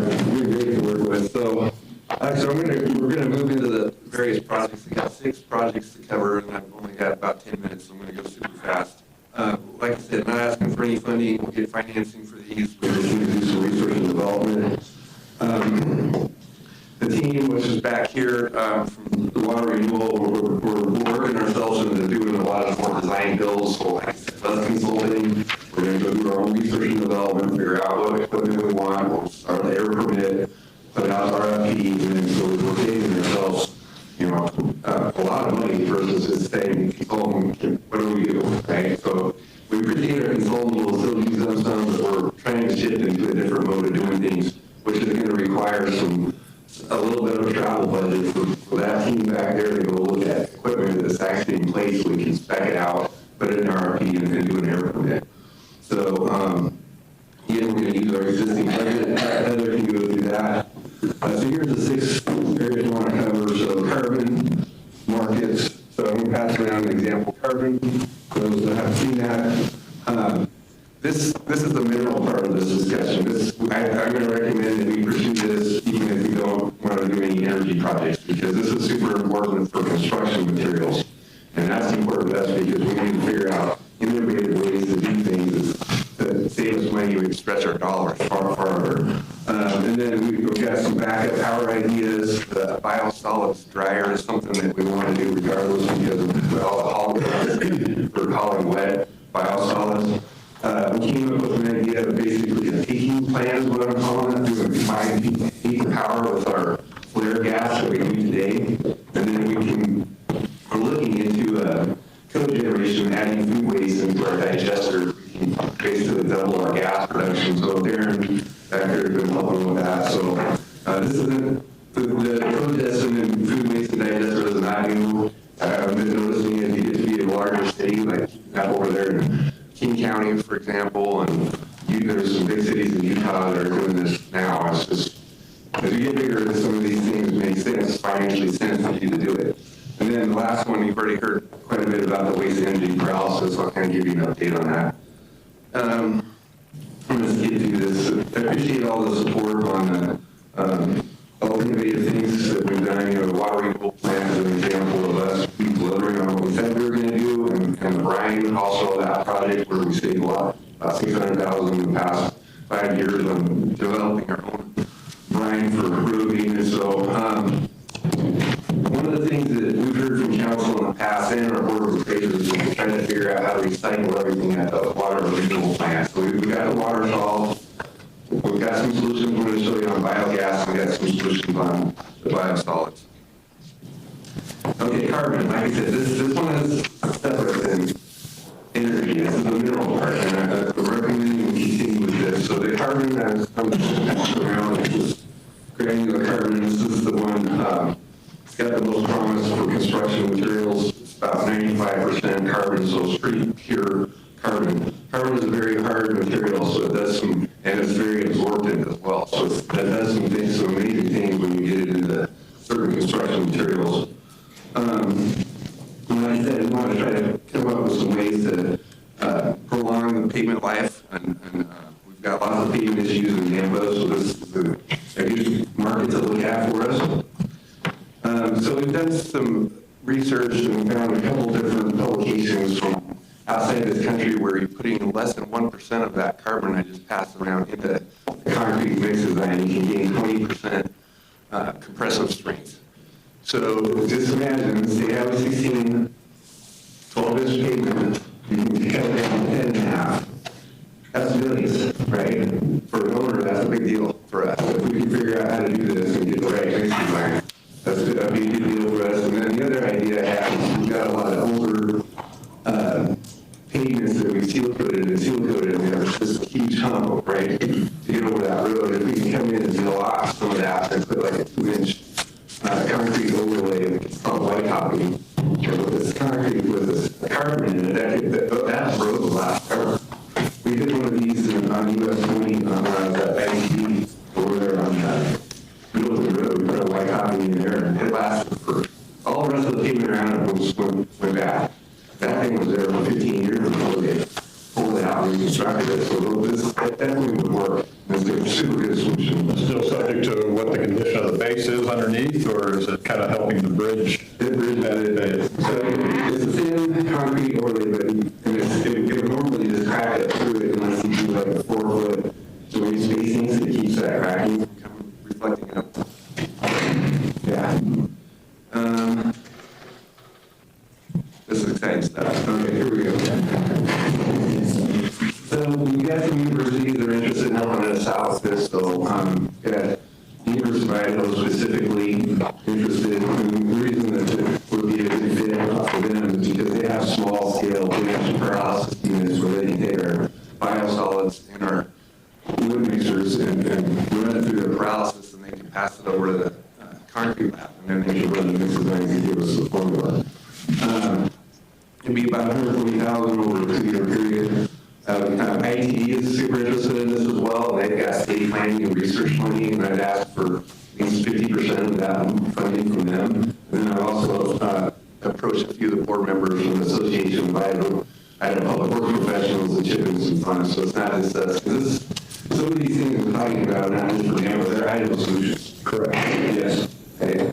So also, I haven't reached out yet, but I'd like to, assuming we're still good to go, their ISU has done some research and development on what they call Sweetgreen, which is they took the amalgamated sugar waste, calcium carbonate, put it into the concrete, and then made some high early strength concrete, and they put the bridge jack. So they were looking for more recyclable materials. So I'd like to go talk to them too, to see if there's something we can do with them. So I think there's a lot of potential there. I passed out a carbon list. It was a whole bunch, almost 30 different solutions. We're trying to look at the first ones. The most promising one first that helped NAMPO was, like I said, construction materials, so concrete, asphalt, everyday, daily bread stuff. There's a lot of other things. When we get to the waste management, we want to have all things. We need to be looking at more than just that. Soil stabilization is one. Water filtration. There's lots of options. Okay. One of the initiatives that we want to bring forward, not this particular year, but next, is backup power. So one of the things that we did a tabletop exercise here a while back with Public Works and our entire team, and realized they're way too dependent on diesel. So we only have 48 hours if the power goes out, and sewer is going to be backing up. So we wanted to start doing some master planning on where the right spots are to bring in alternative types of generation, so that there's natural gas generators, like that's on the council bills. There's also fuel cells, batteries. There's all kinds of different new stuff coming out. We want to do a little research to figure out which ones make the most sense. To come back, ask for some funding next fiscal year to do a master plan on our backup generation. I think we're a little bit vulnerable in the way we are right now. Biosolids dryer, so Andy back there and team of these. I said this is the numbers here. Pickles View's been 25 per ton for 50 feet, and Timber Creek is almost 40. We spend about $200 a year just hauling biosolids away. So if we can get them drier, that's less we have to spend to do the tipping fees. We want to go look at some equipment, like I said, do an RFP, do a return on investment, come back with you on that particular project, just pictures. One of the things that I just want to try to drive home is that to be your home design builder, you need to start on the air permit first. You have to go look at equipment, you have to know the different makes and models are out there, and then go to the air permit, because that's at least a 12-month process just to get an air permit. So you don't want to be engaging in buying things and then waiting for an air permit, and you're just spending money and not getting any production out of anything. So you're going to hear that from us in the future on air permits. Heating power. So our digesters create biogas, and it's about 110 cubic foot per minute, and it's got 50% methane in it. So you can actually, when you hit that 50% methane, that's when you can put it into an engine and create power out of it. So there's technologies out there now where we're looking at, Shannon's been helping me with this one, we can, with that volume, we can get about a megawatt of power. So we consume at a peak of 2.5 megawatt power out of plant. So like I said, it kind of helps with that. More consistent power will save us about 300 grand, roughly. We don't know yet. We're going to need to run the return on investment, but we're running the calculations. Another benefit of this one that we really like is we have 4 old boilers to heat our digesters. We came and asked to replace 2 of them. The other 2 we were thinking we did not have to replace and use some of that budget for this time to keep the power, because that heat from this process can go back into that boiler room and we can reuse it. Interest of time, we're going to skip that. It says we can double our gas production if we brought in some food waste and mix it in with our digester. We've got 5 digesters now, 3 in use, 1's being retrofitted, so we do have a little capacity to try to do something like this. We need one of the important things for the team back there is that we need to get eyes on some of this action operations so they understand if it's something that we want to do operationally. Because I can have all these great LEDs all day long, but those people back there have to run this stuff. So I need to make sure that they're on board and they're feeling comfortable with it. So we're at Ag Town, so we've got plenty of products that we could use right here in our backyard. Is that my timer? No. It could be. No. So Waste Energy, we've already talked quite a bit about this. I'm going to skip part of this whole process. It creates syngas, biochar, waste heat, biosolids would go in.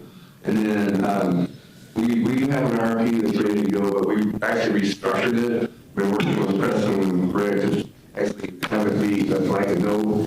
We provide the site, we provide the permit, we pay for operation cost of the demo, but the vendor has to build it, bring it here at their cost. We don't buy it. If we want to buy it, we can, but we don't have to. So that's actually, this is, like I said, really not new. I've actually found 5, now 6 yesterday, vendors that are building these in the USA. And so it's not, it's getting more and more common. We're just kind of at the very beginning stage of it. So here's some of the waste energy projects, power resiliency.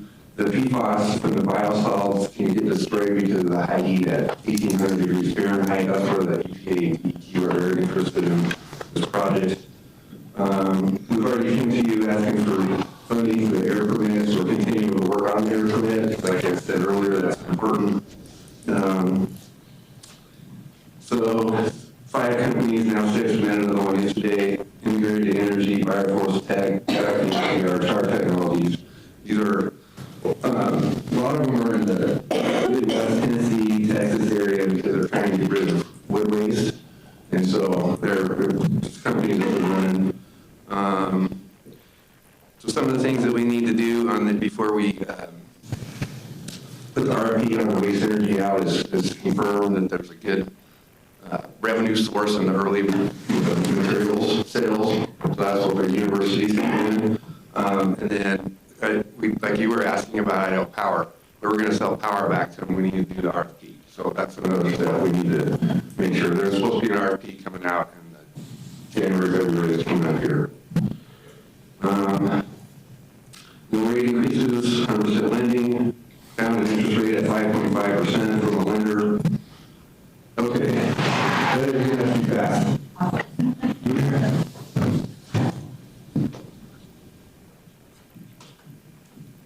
Good morning. I'm Heather, the business operations controller.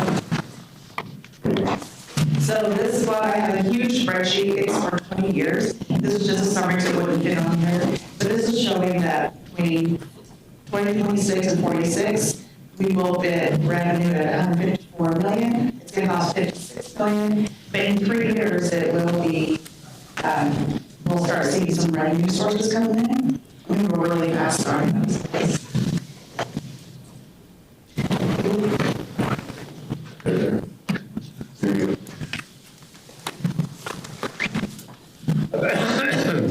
And this is saying that it's going to cost $35 million for what we want to do, and then to pay off everything. So as Tom mentioned earlier, we're going to need to pay out a loan, so we don't have to increase rates. our main goal is to bring innovative ways to get more funding. And so, but without increasing rates or taxes. So if we get a loan, it's 20 years, but we're also going to search grants. There's a lot of grant opportunities out there, so we can help pay for that. So hopefully it's not 20 years, but more like 6 to 8 to pay it all off. Okay. Just real quickly, I just talked to Doug, we are not doing that. So, and then John's update is just a short update, so you're fine. Yeah, I was going to leave some time for Q&A, so I'm almost done before we get to the end. So like I said, we made a lot of new friends in this, a very impressive list of partners that are rooting for us, want to help us out either financially or just technical support on the gas side and power side of things. So it's been great to see all that participation. And then also I want to invite, so this is Mayor, Council President, me, and Clay, Chief of Staff with the Idaho National Lab. Christy mentioned that they're not just nuclear, they're everything energy, so including biomass energy, so cybersecurity, batteries, all kinds of stuff. So I invite the council to come back. If you just let me know, we can arrange another trip, maybe in the spring. If you're interested, reach out to me, let me know, and we'll get you over there. It's very worthwhile to understand how powerful a resource you have in your very backyard. Okay, Heather, so, actually, I'll take this one. It's okay. So, Heather put together this slide showing the different things that within our budget. We're proposing to take some transportation money for the mineral research portion of this project, and then the rest of it was already in budget, and we put it into our demonstration project, so we just want to shift the use of those funds to do some work on our research and development. So you see there's some travel in there, and then energy attorney, I don't think we're going to need that one anymore. I think I've negotiated that enough. I don't power, I'm not sure we're going to need it, but there's a few steps in here, like air permits and a FERC form that we need to fill out. So I wanted to use the funding that we have in budget for these items. That. And then, I don't know, if you want to hear from John on the PERDM, I know that's been a question of what we've got in budget for headworks and PERDM, so I'm going to let him come up. So on the question of you're transferring some funds or something, I'd rather see those funds stay unless we have a defined budget amendment. Not sure if your slide was indicating this is what we're doing within, or you're taking some funds from an area. Well, we can come back and put it in a council item. It'll need to come back. Today, this is discussion. I just want to make sure this is discussion and information. Correct. And not that we're saying, yeah, you can take those funds and bring X, Y, Z. That is correct. Yeah, okay. Good question, that is correct. This needs to be the next council. And I'll just pause real quickly and say the reason Tom's before us, from an operational standpoint, when we're talking about spending Tom's time and moving forward and going after the RFP, it's important, and most of these council members are here for this next season. But I feel like we need to have a discussion with council as to where we're going to move forward on waste to energy overall, or which pieces and parts of it. This is beginning, and again, I'm going to say this is mandatory for Rick and Debbie Scott to listen. This has been fast, but this is the beginning of saying, it'll give you enough information to ask questions. This is going to come back. This is not an action item. There are no decisions today. Right. Right. And that's a really good, and that's important, right? It's about wasn't the intent. Where we're going to adjust and. Exactly. It'll come back before you under the new administration to make some decisions. But the reason it didn't wait is that the next council workshop that he can even give on is February to March, right? And so while most of our council members are going to be here, we only have one council member change. So I feel like that's why we're here today, because the work of the city needs to continue to move forward. Just because we have one council member coming in, with all due respect, you can't stop the operations of the city and the work that's happening, because I've already paused, and Tom knows this, I've paused, Tom. from really moving forward, because I felt like this is a discussion that we need to have with the council, because it's a funding discussion. And so I think we need direction from council. So we're talking the second meeting of January? Yeah, we can have it ready by then. Can we meet with you over this stuff? Yes, absolutely. Okay, because I'll reach out to you. Yeah. And I was going to talk to Where am I here right now? Councilor Scott to one-on-one, so I help. And when you sit with Heather, she explains it a lot better. Yeah. I did want to, Thank you so much. You're welcome. Well, the financial part. Mayor and Council, I did want to identify that we do have money in the budget for 26 from transportation. We have transportation planning that we already have in there that will go towards this. And the water renewal had budget for this already. Was it clearly identified for this project? Or is it a general? Transportation planning, and so it's general, so we can use it for any planning that we have in transportation. The full amount, the 5.5 million, or how much? is No, it's allocated? 200,000. 200,000. But for 26 through 28, how are we phasing out those initial funds for the large scale projects that you're proposing? So what we're asking for right now is 315,000, get 200,000 in water renewal and 200,000 in transportation. And what would be lacking from transportation? And if we were to take those 200,000, what is it being taken from? It's transportation planning, so it's like Heather says, it's just generic. It's not project specific, it's just planning a transportation project or some sort of research on how you build things. That's all this. So it's the same use. That'll be the detail on the third. Yeah, On the second meeting. Yeah. And that's why we're here today, because I don't, so and this is something we're discussing internally that will continue on. When we're taking, we have general allocation buckets, but 200,000 is a lot of money. Like, that's not just a little bit.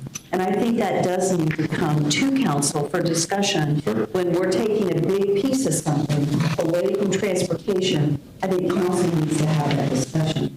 So today, the goal was plant seeds, give you enough information that you're going to start asking questions, and then when they come back, you can have discussions before January 20th, or you may need to push it to the first meeting in February to give enough time to have discussions to really answer those questions, because that may be where Crystal needs to answer the question, what are we going to not do? That's what council needs to know, because what I feel like personally is that council needs to be involved in this discussion about how we move forward with waste to energy.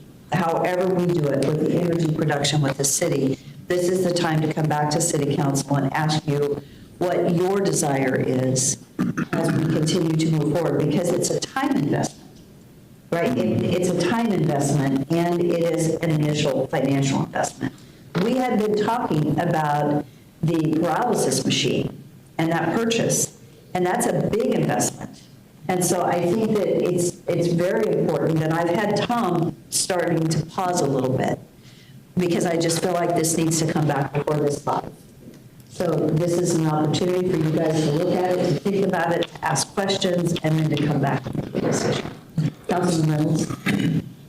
On the piece of equipment that we voted to buy in Nashville or wherever it was, decided not to, was that $5.5 million?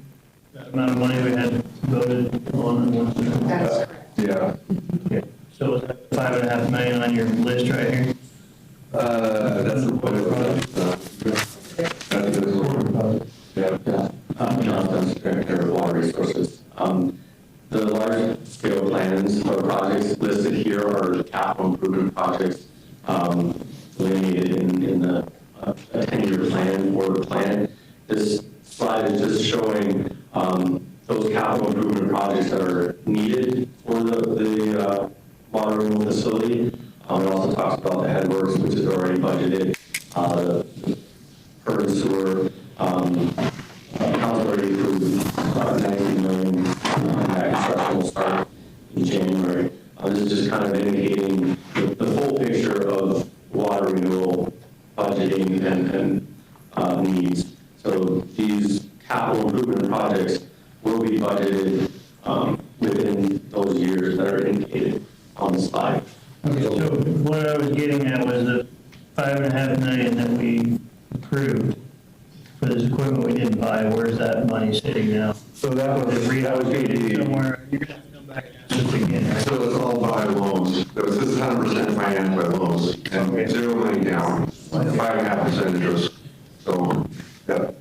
So what would be helpful when we get into those discussions coming, and thanks Doug for jumping in, from my side, you know, as far as Chris and what he does on the capital side, it's much easier, at least for me, I don't know about the other council members, but when you got 26 through 28, 27 through 28 and so forth, if it's scattered out on a spreadsheet out 7 years, and here's where the money's going in each column, a lot more easy. It's easier for me to visualize where that money is going and how it's stretching out there. Exactly what we were wastewater renewal fund balance is a bit stretched. There's a lot of projects going on. So I think the council's clarity, we need that clear diagram of what we're asking, where the funds are coming from, how we spend it each year, we spend, so there's clarity of knowing what priorities the council chooses to address. Because everything that we do, everything that housing has a benefit to it, but also has a cost. Is the benefit greater than the cost? That's what we want to verify. And the Perham sewer came in higher, than the original budget, right? And so we're having to identify the funds to finish that project. And that's a very, very important discussion for the council to have. That does have a return, because if we don't get that sewer over to Canada, our developers can't finish their development. And if they don't have sewer, it pauses, and we've got people ready to go.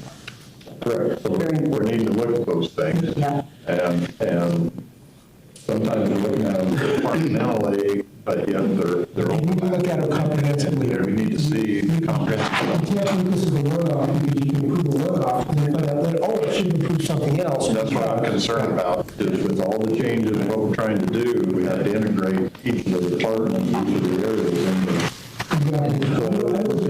There's some great upside. So, where does 9 o'clock, so I'll just conclude the statement. So, we have a lot of that information already built. It's just difficult to get on the slides and the time to cover it.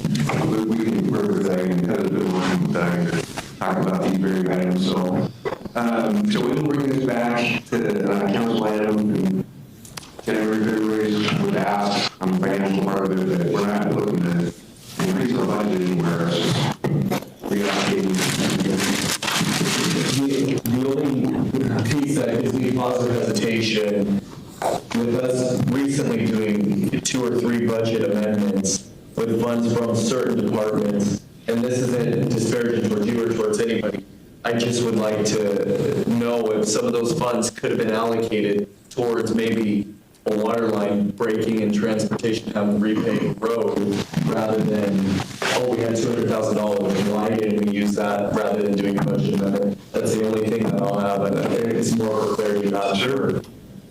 Thank you for feedback, appreciate it. Any other questions or comments?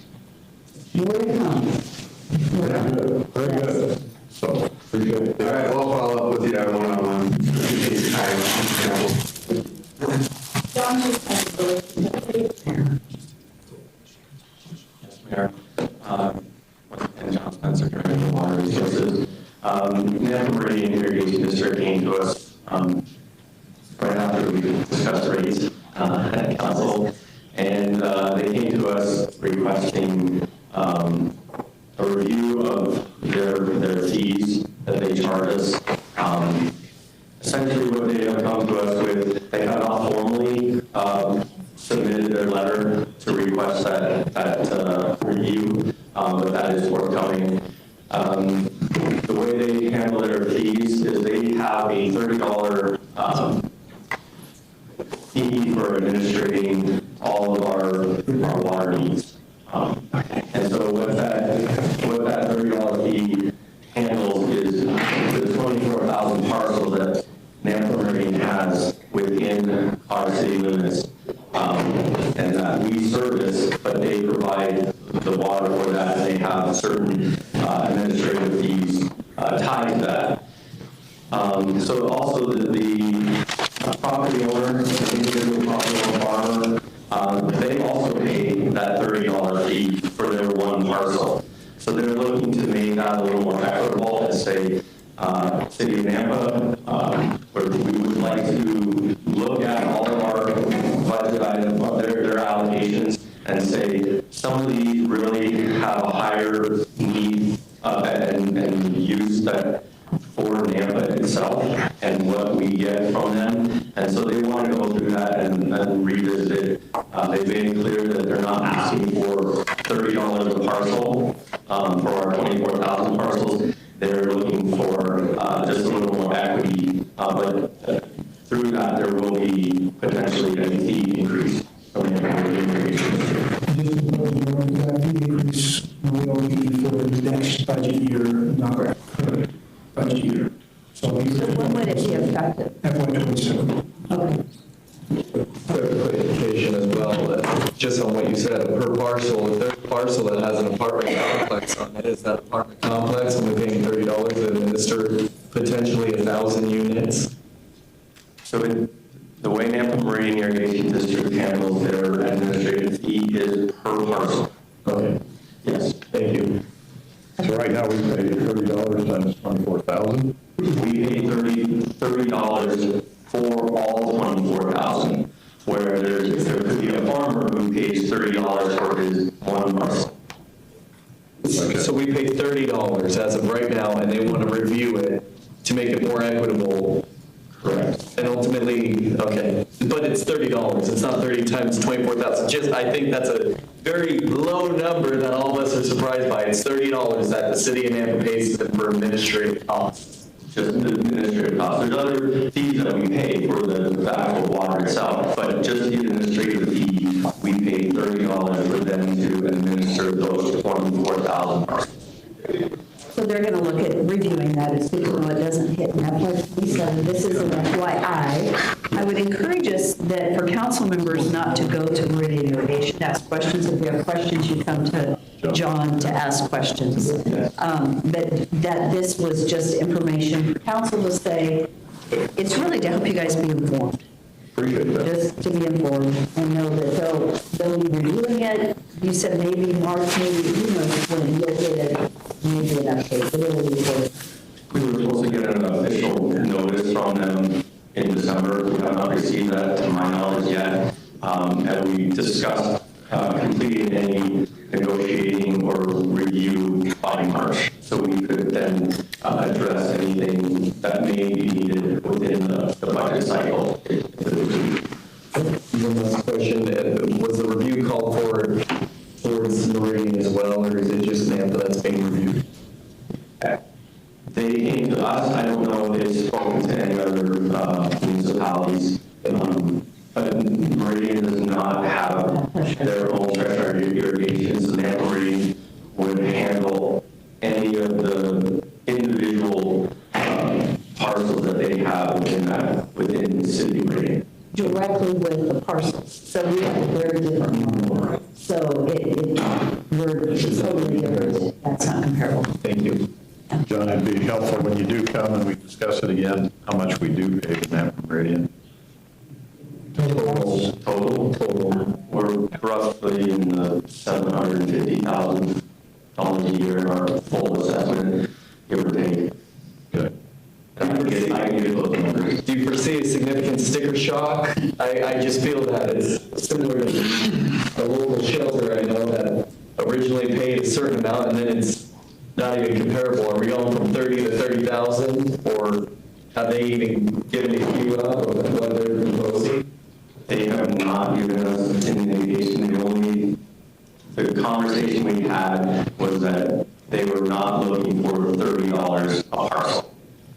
That's about the extent of the discussion we had. It was really, but yes, there is a potential. I hope 720,000 is not what they would come back with. That'd be a little scary for. No, it would be, I think the $30,000, I mean $30 per 24,000 parcel. It it would be significantly less than that, but that's what we have to sit down. And they wanted us to actually go through line by line with their allocations to determine what is equitable. Yeah, we want to see what they're charging to us, how much the total cost is, and what they're going to charge to us, and is that appropriate for the level of service we're receiving?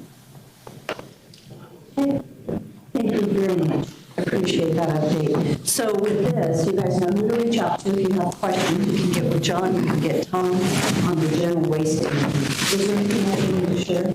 The one more item that came to my attention just recently was that it hasn't been decided in Congress and Senate, but EPA funding appears to be, they're pulling back potentially at these other proposals. EPA funds a significant portion of DEQ's water quality staff through grant funding. So there is that potential that the DEQ will also be raising fees in the near future. I'm following that and seeing when that goes to the legislature during this legislative session. But we're bound to pay that bill because it's a federal agency, correct? There's no negotiating with DEQ on what they can charge us. DEQ's Idaho. DEQ's Idaho, and yes, now the EPA is essentially putting more of the onus on the state itself to fund, at which then would come back on us. And we can certainly go and stand before the legislature when that comes to them to have those discussions. And the Treasure Valley Purveyors that we meet with, we discussed that, and we discussed that with DEQ every other month. And so we're trying to understand what their needs are and how this will be presented.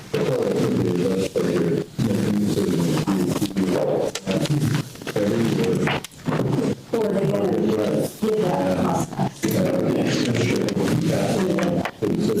They want to take money that we do have and give that out, but they want us to bear the cost of everything. Thank you. Thank you. Thank you very much. Thank you. Okay, motion to adjourn. So moved. Thank you. Thank you. Meeting adjourned. Have a great day. Merry Christmas, everybody. Thank you.